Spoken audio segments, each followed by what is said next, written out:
Hello. Welcome to day 191 in my rebellious reality. I'm coming to you from our bedroom with a wrapped baby, a wrapped napping baby who is extremely overtired and fussy. So let me just try and get into a good position. Give me 1 second.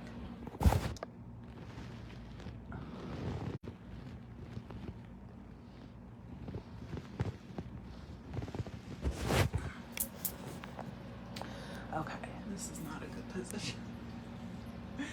Thank you for holding on.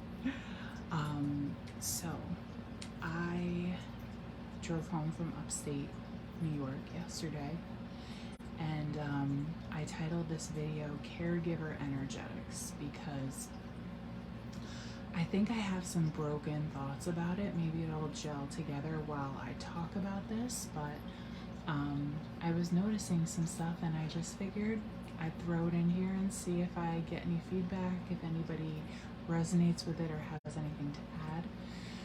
So I am a registered nurse, and though I do not practice clinically anymore, I did practice for 6.5 to 7 years.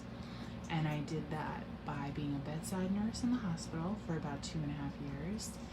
And I did that by being a community nurse, by going to people's homes and having the same, having relationships with patients that I would see regularly or see them, more than once a year because they would come back on service. I also was a certified nurse aide prior to becoming a nurse. And now I'm a mother. So when I was a nurse, I had begun a certain amount of self-work, but I hadn't begun my spiritual awakening yet. And I was very much open. My energy was very much open.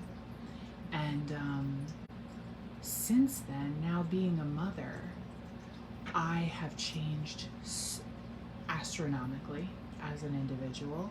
My knowledge has changed about the topic of energy and the body and all different kinds of things. And so on my trip, I was noticing some stuff, and I was able to compare it to how I used to handle things as a nurse. And basically, we're all energetic beings, and we all have an energetic field. And what can happen is that we can get intertwined with other people's energies, and we can get energetic ties to people. And what can happen when we're younger, especially if we just happen to be highly sensitive people, which I identify as an HSP, a highly sensitive person, we can, and I also have a self-diagnosed history of complex PTSD and childhood trauma.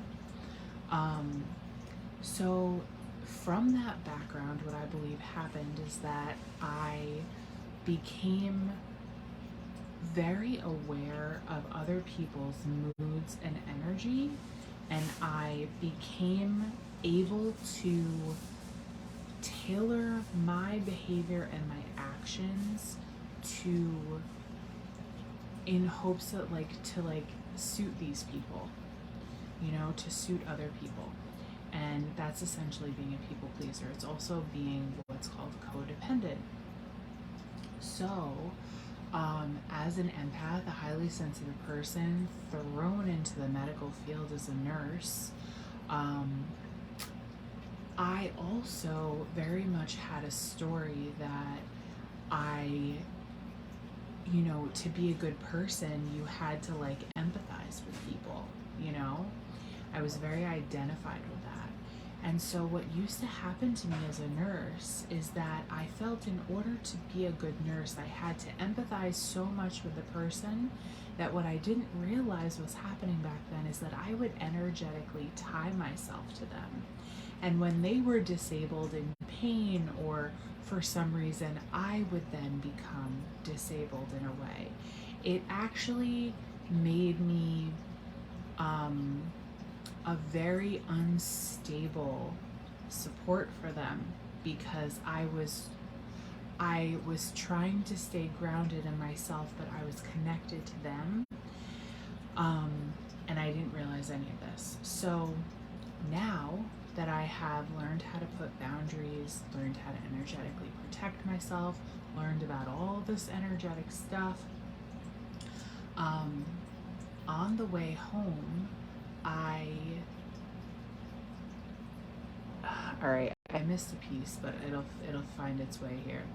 On the way home, I realized, okay, actually, I'm gonna just not even go there yet. So in addition to all the things I said, I have a history of, I also realized that my history of childhood trauma and complex PTSD, one of my main coping strategies was to dissociate. What dissociation is where you essentially like numb out so much that you are like not present in your body, you're not present in your life. You're essentially somewhere else, and it's a protective coping mechanism. So I still have these patterns that I have to watch myself, because I've become aware. I know how to bring myself out of dissociation, but I don't have the I can still kind of dissociate and not necessarily know. I have to like keep checking myself, right? So when I started learning about codependency and all of these energetic ties and stuff like that, so if, let's say you're merging your energy is codependence, the complete opposite is dissociation, right? It's like completely numbing out and being unattached. In life, there's like a balance, there's a harmony that really that I feel is kind of what many of us are probably pursuing. Happiness is harmony. Happiness is like the balance, the harmony of all the things in your life working. That's how I see it anyway. So what I'm realizing now, what I realized in the car yesterday, and I've realized it previously, but I didn't put all of this together, is that as a mother, I began in my default of like this, I'm fully responsible for this baby. I'm fully responsible for everything about this baby, for this baby's moods. If this baby's crying, it's my fault. All the things, right? Like I signed up for that, like without even realizing it. It was just a default pattern that I went into. Just like I used to do for my patients, I used to take full responsibility so that if anything was happening, I didn't even assign them responsibility for their care. I took on more responsibility than my patients for their care. And the way that I feel now is like my place in their life was instructing them and supporting them and all the things. But when it comes to wound management, when it comes to health management, if the person isn't eating the right diet, elevating their legs, keeping clean, all the things, I can assume all the responsibility I want, but I'm essentially taking some of their responsibility away from them, right? And so even though this is a little baby, what I'm getting at is this baby has gas attacks sometimes. And probably about a month ago when these began, and she would just hysterically cry like somebody was murdering her. My nervous system could not handle that. I would be like, oh my God, I'm her mom. I'm supposed to not, let her cry like that. I'm supposed to help her so she doesn't have to cry like that. I'm supposed to essentially take on all of her responsibility and my responsibility, right? And so I would just try to help her get this gas out and dislodge this gas. And I still do that, but I don't do it as much as I did, because I kind of realized that many times there's nothing I can do except wait, hold her, support her, hope that she feels that she's not alone going through this, you know? But I can't assume responsibility for the entire situation. It's not it's not all has to do with me, you know? And what I'm starting to realize is a harmony coming in for motherhood, and noticing that if I were to have given birth all those years ago, I would be a mess right now. I mean, it's not like I'm like totally clean. Like, I'm a little sloppy right now. Don't get me wrong. This is a massive transition that I'm going through. But if I was going through this years ago, holy shit. And now that I'm going through this now, when she was crying yesterday because she had gas and there was nothing that I could do, and I was driving the vehicle, I realized how I wasn't dissociating, which I do feel that I've done with her when she's had like over an hour gas attack. It's almost like I'm like, I can't even hear this anymore. Like, I'm leaving. I'm blasting out of this shit. So when I was driving yesterday, I realized that I had done that sometimes, but I was present driving, and I realized that I wasn't merging with her energy, and I was fully sovereign, fully grounded, operating the vehicle, just telling her, just saying, I'm so sorry, baby. I love you, baby. You know, I put my finger back in the back seat, so, and I was trying to like hold, like, you know, play with her hand, let her know I was here.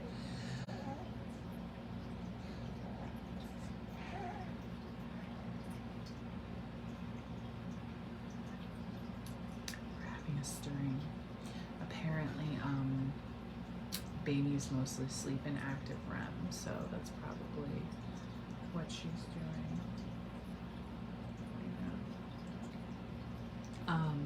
So yeah, had I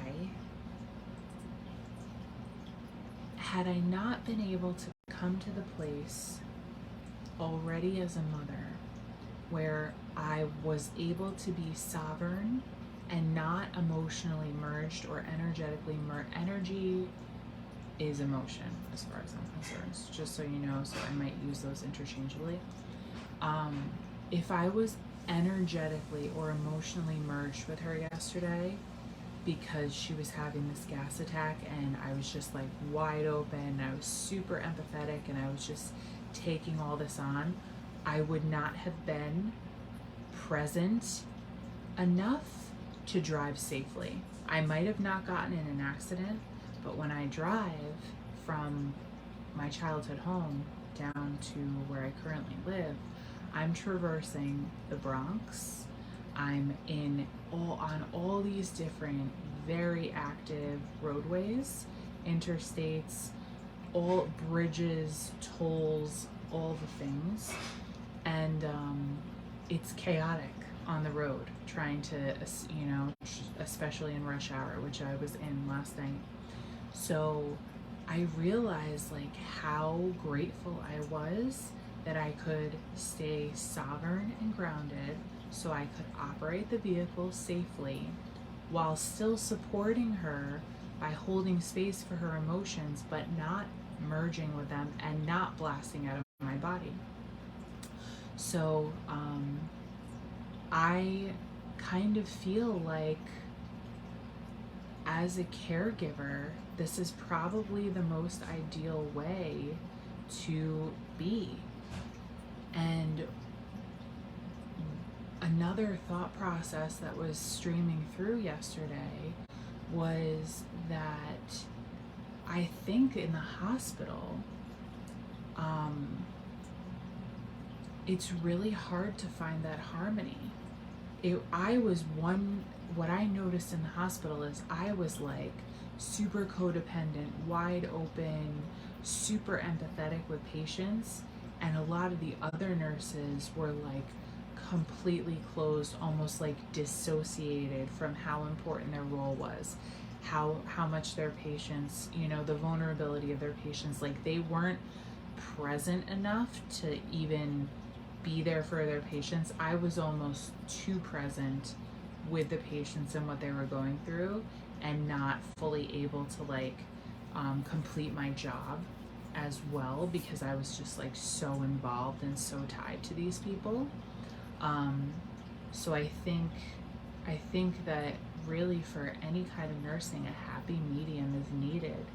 And I just feel like there's so much trauma in the world that I wonder how much harmony a lot of caregivers have, you know?